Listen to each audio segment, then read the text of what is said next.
నమస్కారం. నేను కప్పర్ ప్రసాదరావు. ఈరోజు మనం సోమనాథ్ దేవాలయానికి సంబంధించిన అంశాలని మాట్లాడుకుందాం. ఎందుకు సోమనాథ్ దేవాలయం అంటే 1000 సంవత్సరాల క్రితం మహమ్మద్ గజనీ దండయాత్ర చేసి సోమనాథ్ దేవాలయాన్ని ధ్వంసం చేసి 3 రోజుల పాటు యుద్ధం చేసి ధ్వంసం చేసి సుమారు 50,000 మంది శివభక్తుల్ని హతమార్చినటువంటి సంఘటన 1000 సంవత్సరాల క్రితం జరిగింది.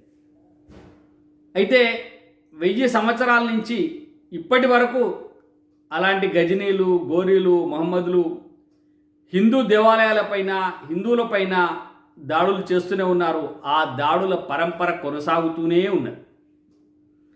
అయితే ఒక్కసారి సోమనాథ్ దేవాలయం గురించి మనం మాట్లాడుకుంటే, సోమనాథ్ దేవాలయం పైన దాడి చేసి ఆ దేవాలయంలో ఉండబడేటువంటి వజ్ర వైడూర్యాలని, బంగారాన్ని, విలువైనటువంటి సంపదను దోచుకుపోయినటువంటి వ్యక్తి మహమ్మద్ గజనీ. అది జరిగింది 1000 సంవత్సరాలైంది. 1000 సంవత్సరాల క్రితం వాళ్ళు వచ్చి దాడి చేసిండ్రు, ఇక్కడ హిందువులను హతమార్చిండ్రు, దాన్ని స్వాధీనం చేసుకుండ్రు, హిందువులని బానిసలుగా చూసిండ్రు, 2వ తరగతి పౌరులుగా చూసిండ్రు. అదంతా ఒక అధ్యాయం. 1000 సంవత్సరాలు అయింది ఈ రోజుకి ఆ దండయాత్ర జరిగి. కాబట్టి మనం సోమనాథ్కి సంబంధించినటువంటి విషయాల్ని మాట్లాడుకోవాలి. ఒకటైతే 1000 సంవత్సరాల తర్వాత కూడా ఇంకా ఆలయాలపైన దాడులు జరుగుతూనే ఉన్నాయి, ఆలయాల ధ్వంసం జరుగుతూనే ఉంది. హిందుత్వాన్ని కూకటి వేళ్లతో పెకిలించాలనేటువంటి ఒక దుష్ట ప్రక్రియ కొనసాగుతూనే ఉంది. అది కాంగ్రెస్ పార్టీ రూపంలో. ఎందుకు చెప్తున్నాను ఈ మాట అంటే, 1000 సంవత్సరాల క్రితం ధ్వంసమైనటువంటి సోమనాథ్ ఆలయాన్ని 1951లో సర్దార్ వల్లభాయ్ పటేల్ పునర్నిర్మించి దాన్ని ప్రారంభం చేయమని చెప్పి అప్పటి ప్రధాని నెహ్రూని కోరితే, నెహ్రూ సోమనాథ్ దేవాలయ పునర్నిర్మాణాన్ని తీవ్రంగా వ్యతిరేకించిండు. అది గతంలో జరిగినటువంటి సంఘటన. దాన్ని మళ్ళీ పునర్నిర్మించడం వల్ల ఇక్కడి భారతదేశంలో ఉండబడేటువంటి ముస్లింల మనోభావాలు దెబ్బతింటాయని చెప్పి ఆయన స్పష్టంగా మాట్లాడినటువంటి అంశాలు. మాట్లాడడమే కాదు, దానిపైన ప్రభుత్వంలో పెద్ద ఎత్తున అధికారులను భయపెట్టి బెదిరించి సోమనాథ్ ఆలయ పునర్నిర్మాణం చేయకుండా అడ్డుకుంటే, అప్పుడు వల్లభాయ్ పటేల్ గారు సోమనాథ్ దేవాలయానికి సంబంధించి ఒక ట్రస్ట్ నెలకొల్పి, ఆ ట్రస్ట్ ద్వారా హిందువుల నుంచి, భారతదేశ ప్రజల నుంచి రూపాయి పోగు చేసి సోమనాథ్ దేవాలయాన్ని నిర్మాణం చేసి, ఆ నిర్మాణానికి అప్పటి రాష్ట్రపతి బాబు రాజేంద్ర ప్రసాద్ గారిని వెళ్ళొద్దని చెప్పి నెహ్రూ అడ్డుకున్నాడు, పోవద్దని చెప్పిండు, బెదిరించిండు. అయినా కూడా రాజేంద్ర ప్రసాద్ గారు ఆ ఆలయ ప్రారంభోత్సవానికి విచ్చేయడం జరిగింది. ఈ మాట ఎందుకు చెప్తున్నానంటే, మొన్నటి అయోధ్య రామాలయ నిర్మాణంలో కూడా, ఆ సందర్భంలో కూడా కాంగ్రెస్ పార్టీ నాయకుడు, ఆ నెహ్రూ వారసుడు మన రాహుల్ గాంధీ ఆ కార్యక్రమానికి రాలే. ఆ కార్యక్రమం జరగకూడదని చెప్పి కోరుకున్నాడు. ఆలయ నిర్మాణం వద్దని చెప్పినటువంటి మాట మనం విన్నాం.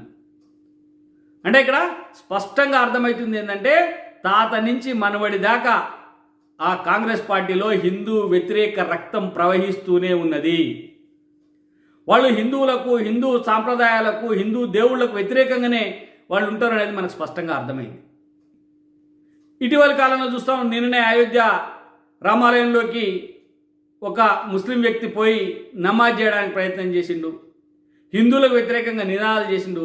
వాళ్ళ మతపరమైనటువంటి నినాదాలు కూడా అక్కడ చేయడం జరిగింది. ఆయనను పట్టుకున్నారు. దాని తర్వాత నిన్న మన మల్కాజ్గిరిలో ఒక దేవాలయంలో ఒక ముస్లిం వ్యక్తి పోయి ఆ దేవాలయాన్ని అపవిత్రం చేసింది. ఇట్లా ఇదొక్కటే సంఘటన కాదు, దేశంలో రకరకాల సంఘటనలు జరుగుతూ ఉన్నాయి. ఈ సంఘటనలు ఎందుకు జరుగుతూ ఉన్నాయంటే, కాంగ్రెస్ పార్టీ ఈ సంఘటనలకు ఆజ్యం పోస్తూ ఉన్నది. కాంగ్రెస్ పార్టీ నాయకుడు, మన దేశానికి మొట్టమొదటి ప్రధాని జవహర్లాల్ నెహ్రూ హిందూ వ్యతిరేకి, హిందూ ద్వేషి. అతడికి దేవుడి మీద నమ్మకం లేదు. కాబట్టి అప్పటి నుంచి వెళ్ళగక్కుతున్నటువంటి ద్వేషం కొనసాగుతూ వచ్చి రాహుల్ గాంధీ ద్వారా కూడా ఇప్పటికీ ప్రజల్లోకి వెళ్తూ ఉంది. 1000 సంవత్సరాల క్రితం దెబ్బతిన్నటువంటి స్వాభిమానం 1951లో పునర్నిర్మాణం అయితే సోమనాథ్ ఆలయాన్ని నిర్మించుకుంటే ఆ నిర్మాణంతో మాకు సంబంధం లేదని చెప్పి అప్పటి ప్రధాని నెహ్రూ మన పొరుగు దేశమైనటువంటి పాకిస్తాన్ ప్రధానమంత్రికి అపాలజీ లేఖ కూడా రాయడం జరిగింది. అంటే అర్థం చేసుకోండి, వాళ్ళు ఈ దేశంలో హిందువులను ఏ రకంగా ద్వితీయ పౌరులుగా హింసించినరో అవమానపరిచినరో ఇప్పటికీ అర్థమైతేనే ఉంది.